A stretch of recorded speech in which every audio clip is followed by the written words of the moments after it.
We're Altered by Mom. And this is Carlene Tonight. Hi, I'm Carlene, and this is Carlene Tonight. We have in the studio with us Vera Cheng. Thanks for meeting with me, Vera. Thank you.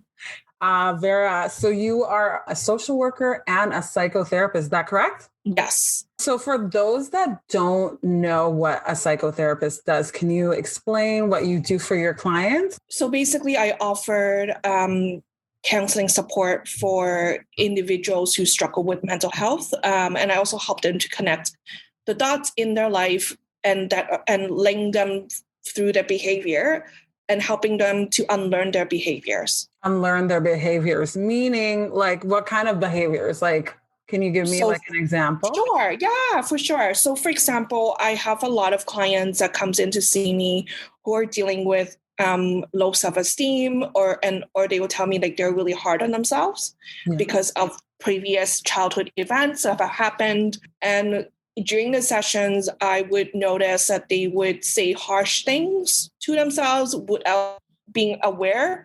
So me as a therapist coming in as then I will tell them like, hey, did you recognize that's harsh? Or like, and trying to help them to explore where this thoughts and behavior is coming from. And then with that, I use a specific type of modalities called self-compassion. Mm-hmm. And I will help them to learn about more self-compassions, and I would give them skills on how to be kinder to themselves.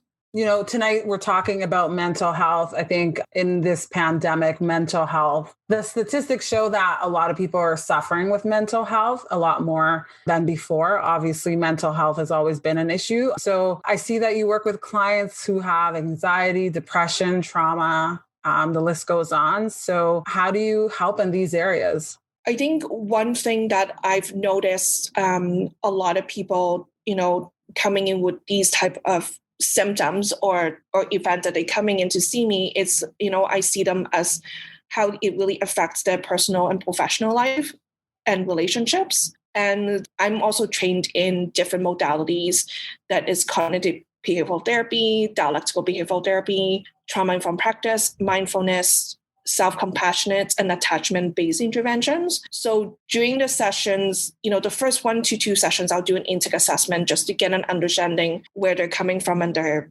background, and then the therapy, and I would ask them about the goals for therapy. And that's when the therapy begins, I would use different modalities that I'm trained in to support my clients. And that's why I said earlier, I would, help my client to connect all the dots in their life that prompted them to have this behavior, because often that these behaviors that they have are coming from that they've learned from childhood, from their parents. And often sometimes that they don't, like the parents never taught them how to be self-compassion, or parents never really discuss emotions or feelings. And then we're in the sessions and we would discuss how to regulate emotions. I would challenge them, because often they come and have negative thoughts, or their behaviors are really coming with their negative thoughts. And I would trying to help them to reframe their thoughts into more positive, so that way they can change their behavior into more positive. Right. So you're saying like, the things that we deal with when we're kids, it's kind of like something that's ongoing throughout our lives, right? That affect us. Yes. I think what I want to ask though is, what is the number one concern people have when they come to see you? I think it's really I notice it's anxiety and depression. Right. Because COVID has really affected the mental health. And especially there's also different life events that have happened, whether it's like losing employment or whether it's like someone passed away, that is happening in their life right now that really affecting their mental health. So do you find that you're seeing your clients more now than you did before, or is it the same amount? I would say would be more, but to be honest with you, every month it's really different. Okay. Right? Because I think what happened is that, because we have a lot of time now, it's also been a year for COVID. I think there's also a lot of people have been doing a lot of reflection, to really think about how it really affected their mental health. And the one that reach out to me means that they're ready to make a change and to really take the first step to, do something about it.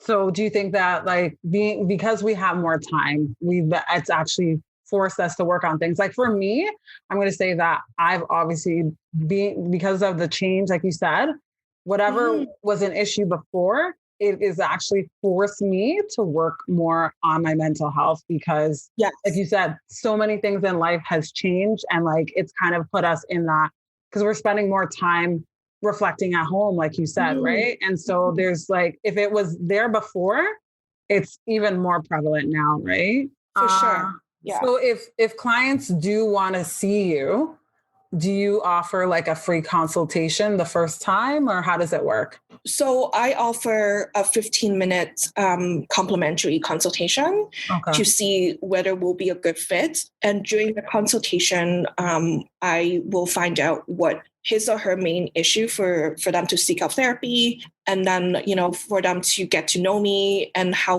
also how therapy works. Because a lot of people who come to see me have never been in therapy before and they don't know what to expect.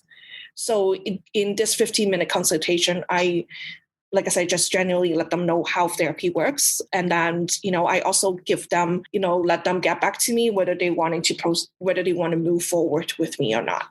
Oh, okay. Since we're talking about mental health, what does mental health mean to you? So mental health, it's based on our emotional and psychological and social well-being, and it can really affect us on how we think, act, and feel on how to cope with our lives. It can also help you to cope with our stressors, whether it's, being physically healthy, having good relationships, making meaningful contribution to our community, work productively, and realizing our full potential. And there's also different factors that can actually affect our mental health as well, such as, family history of mental health, different life changes, events, whether it's moving, getting a new job, losing a job, life experiences that are from trauma or abuse, or often that mental health can change over time, such as, when clients are trying to manage a chronic illness or taking care of an ill relative or facing any financial issue. Hi, I'm Carlene, and this is Carlene Tonight. We have for you Altered by Mom Walking with the Enemy.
Hi, I'm Carlene, and this is Carlene Tonight. We have for you Altered by Mom, Mighty Trains.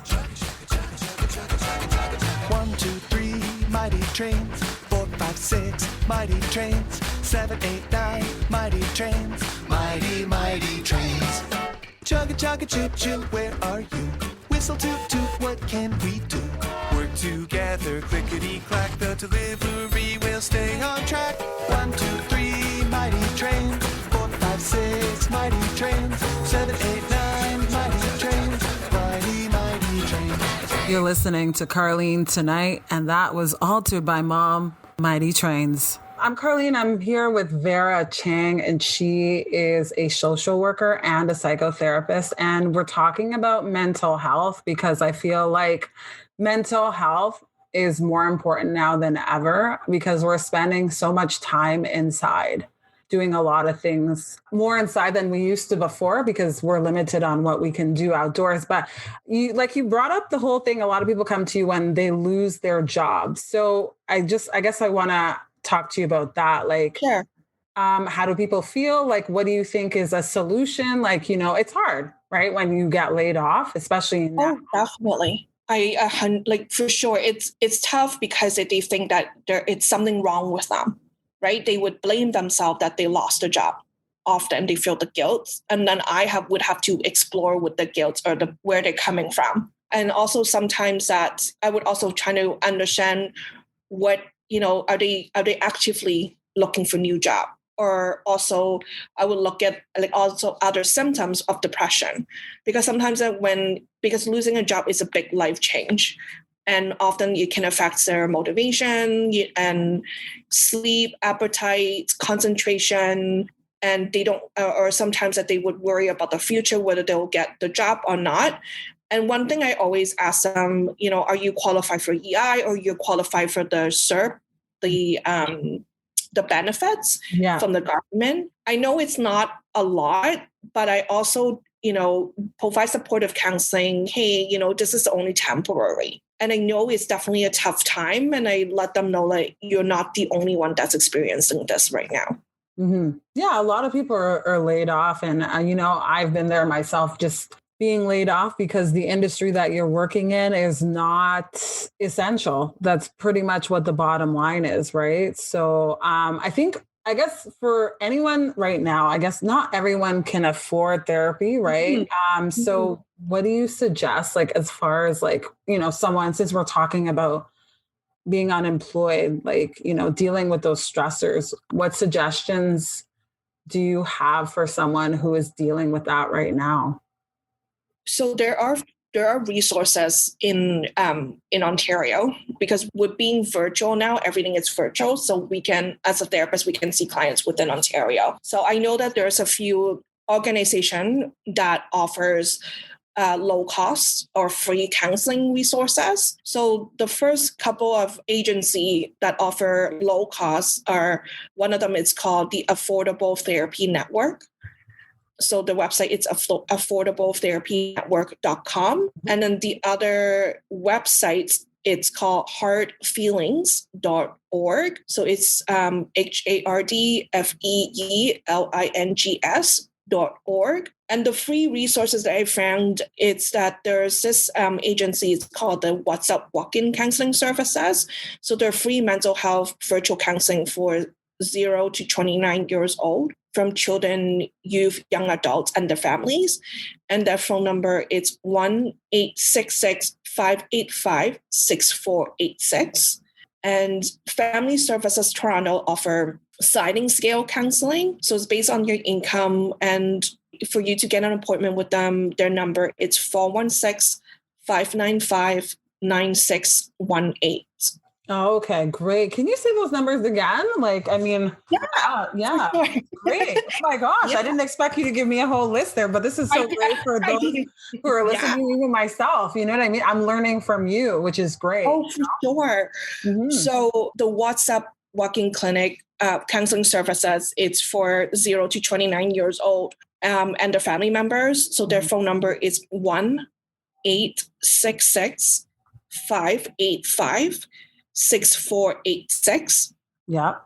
And then there's Family Services Toronto, which is 416-595-9618. And is that the same age category as well, or? No, that's for adults, because what's a walk-in, it's only for a certain age group from 0 to 29 years old and their families. Yeah. But Family Services Toronto, they accept anyone. Oh, okay. That's great. Yeah. Thank you so much for providing that. I'll definitely share that with people that I know as well, also on social media. So for those who don't know you, how long have you been a psychotherapist? I've been working as a psychotherapist for 15 years in both medical and social service settings. And I actually started my private practice in March 2020, that was actually a year ago when the pandemic hit. Yes. That's great. Oh my God. The year to start everything. I feel like people, if they haven't started something, they started doing it during 2020 because we had the time to work on things, right? So how has that been going for you? I guess this is a way for other people to find out about you. You know what I mean? This is one channel, right? Yes. A word of mouth, right? Yes. I mean, to be honest with you, I used to do in person or over the phone. And then when everything changed, I was really nervous. I had to switch everything online. Yeah. And it was really tough because I also rented an office and I never got a chance to use it. And then I was like, eventually I had to give it up because there was no point of me keeping the office. And now a lot of my clients are asking me, hey, after COVID, are you going to have an office? Like, am I going to be doing in person? And to be honest with you, I really don't know what's going to happen because it's going to be another year or two when the pandemic dies down, I would say. Yeah, I think a lot of us were hopeful that this was going to be like a year long, but it looks like with the vaccine slowly rolling out, that even certain events are being canceled. And so who knows? Yes. Everything is, I think that's the thing that people struggle with. I think even for me is not knowing like when the end of this is, right? Like in terms of like, when is the economy going to be open? When are businesses going to be open again? And so I think what's important is our mental health, like being able to talk to someone like yourself during these times, because it's helpful. Like I think a lot of people don't feel that they need to talk to someone. I have no problem discussing the fact that I've been seeing someone for the longest time. And sometimes you're able to do things on your own, but more so now, I feel like it's important to talk to someone else other than your family, right? Or your friends. Yes. Yeah. Especially with things like anxiety. I agree. Yeah. Yeah. I definitely agree with you. Even, I'm going to put it out there, even though I'm a therapist myself, I actually see a therapist for my own anxiety. And I share that story to all my clients so that they can get an understanding of me, that I'm just as human as them, as everyone is. Yeah.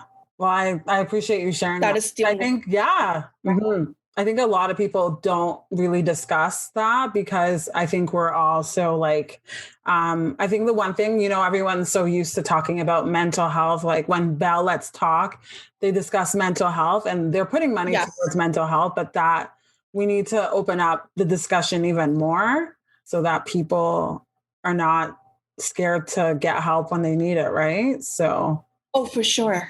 Yeah, for sure. I definitely agree.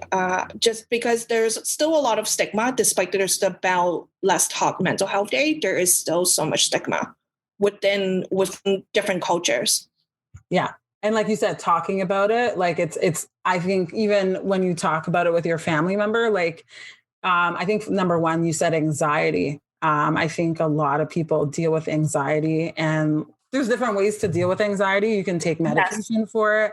And the number one thing is exercise, obviously, and talking about it. But like, I guess for you, because you have been doing this for 15 years, can you explain how anxiety affects someone? Like if it's not just anxiety, like with work and that kind of thing, how does it affect them mentally? They are always worried about something, right? Like about what's going to happen in the future. And often a lot of my clients who have anxiety, they like to be in control. And often, I always let them know, like, you can only control what you have right now. Unfortunately, something that you also have to recognize is that we cannot control the future. Mm-hmm. And I think that they get stuck on that part. And I would be the one trying to help them and reframe their thought process, or try to guide them through meditation and staying in the present and working on the acceptance piece. Right. I work on the acceptance with my clients through mindfulness and helping them to slowly move on and let go that, this is what it is right now. And I also recognize with my clients, when they're anxious, sometimes they have physical symptoms, whether it's tightness of chest, trouble breathing, heart palpitation, headaches, dizziness. And a lot of times that I would have to remind them, do you do any deep breathing exercise? Because that's very important. When we get lightheaded or chest tightness or trouble breathing, we tend to do shallow breathing. And I would encourage my client, like, let's slow it down and let's not jump too fast into the future, and just remind ourselves, like, this is where we are right now. Mm-hmm. So along with like therapy, like you do cognitive behavioral therapy as well? Yes, CBT. Yes. I also do that. And I would challenge them with some of the thoughts, with questions like, okay, well, what is the worst thing that you think is going to happen? And what is the best thing that you think it's going to happen? What is most likely that's going to happen? Or, in 5 years from now, is this going to be a problem? Right. Those type of questions will help them challenge their thoughts into more positive. Right. I think, the one thing, like you said, with anxiety is like the feeling and not knowing. And like, for me, I'm a planner. And because we can't really plan things right now, like I can plan the day, you can plan the week, but you can't plan a month from now. It's not like we can plan when we go on vacation and that kind of thing. And how the job market's going to be, right? So I think it's just a different mindset now altogether, right? Mm-hmm. So I think what I wanted to ask you too is, do you think it takes a village to help those who are dealing with mental health? Like, you help your clients, but when they leave the session, like, what other things do they need to do as well? I would encourage them to, try to eat healthy, going to sleep early, especially if their appetite and sleep is being affected, and making time to unwind, whether it's skincare, reading, listen to podcasts, music, audiobooks, finding a new hobby, whether it's knitting, cooking, baking, or photography, connecting with their community or faith-based organizations, and seeking support by reaching out and get support from the friends and family, either through phone, video calls, or texts. Those are very important self-care to cope right now. Yeah. So you're talking about sleep. I think the one thing I can relate to is sleep. I had so much problem sleeping during the pandemic, and I had no idea why, because it was like, I used to sleep no problem. And then all of a sudden, like, it's like a few months in, I guess, like you said, anxiety, not knowing when you're going back to work, that is just like, why can't I sleep? And so, like you said, the whole struggle with sleep is another issue I think a lot of people are dealing with now more than before, right? Oh, yes. A lot of people are having trouble falling and staying asleep. Yeah. That's the number one issue. Or sometimes that I would, tell them, I would encourage them, what do you do an hour before you go to sleep? Right. But because like a lot of them I find are like, oh yeah, I'll be on the phone scrolling. Well, so I tell them, like, your bed is only for like sleeping only. And there'll be, there should be no phone, TV, or computer an hour. If you can listen to podcasts or something relaxing, or doing some reading. Right. So that way it's more than, because sometimes the lighting of the phone can actually affect our sleep.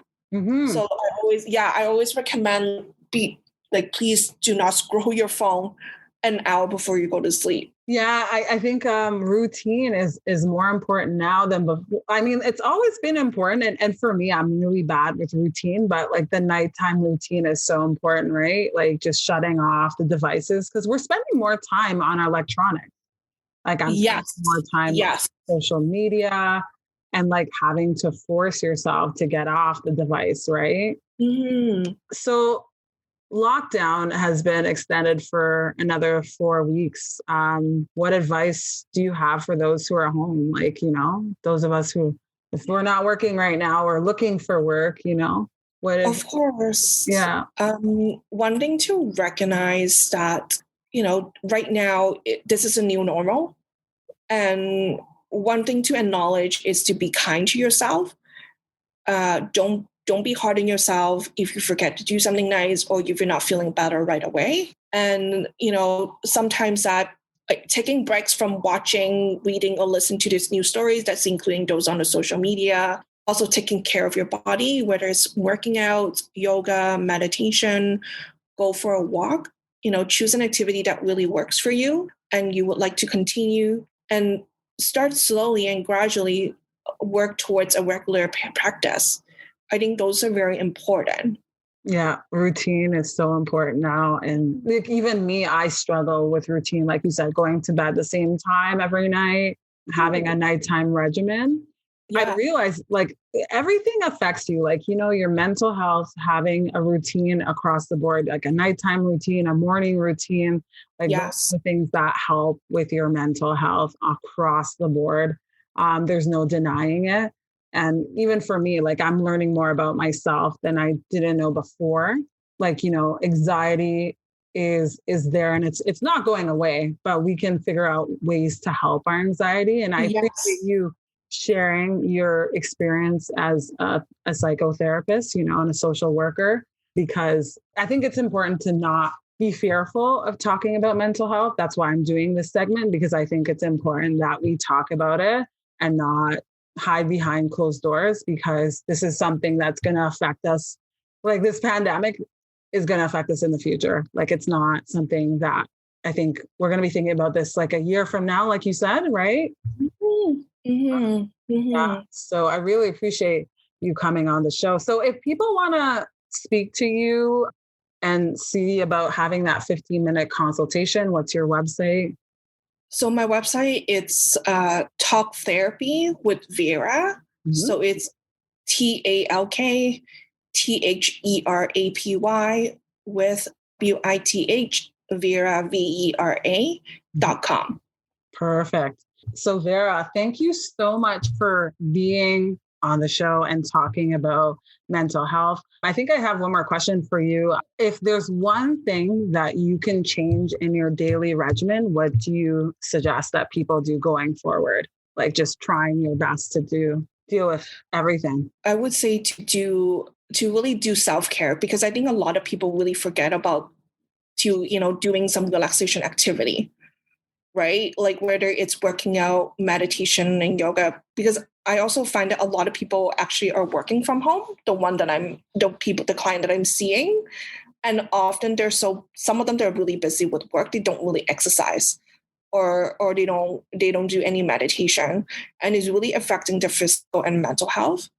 And I would continuously encourage them, just try a little bit or go for a walk, just get out of the house, because now, especially, we are in a lockdown and we're facing four walls. It just makes us more depressed. And I encourage them to get outside just to get some fresh air. And they can also like look at different sceneries and they're not being stuck at home. I think that's very important. Yeah, I suffer with that too, because it's like you're home all day and you're like, oh my God, you know what? Let me go outside. And then you realize how important it is to get out there. Oh, yes. Yeah. Yeah. I agree with you. Especially, it's been cold a lot, and a lot of my clients like, it's too cold to go outside. I'm like, I know. I'm like, I didn't want to go outside either. But then once you put up your jackets and everything, and then once you get started, you're like, I don't want to go back home. I just want to keep walking. I know, just having somewhere to walk, like, just a goal. I think that helped me a lot during last year, especially. And so we just need that little push, right? Push ourselves every day to go for those walks. And like, I appreciate you sharing your knowledge and your information too, to those who are going to listen to the show. I'm Carlene, and this is Carlene Tonight. We have with us Vera Cheng, who's a psychotherapist, and she's just sharing her knowledge about mental health. Thanks again. Thank you so much for having me. You're welcome. This is Carlene Tonight. And we're Altered by Mom.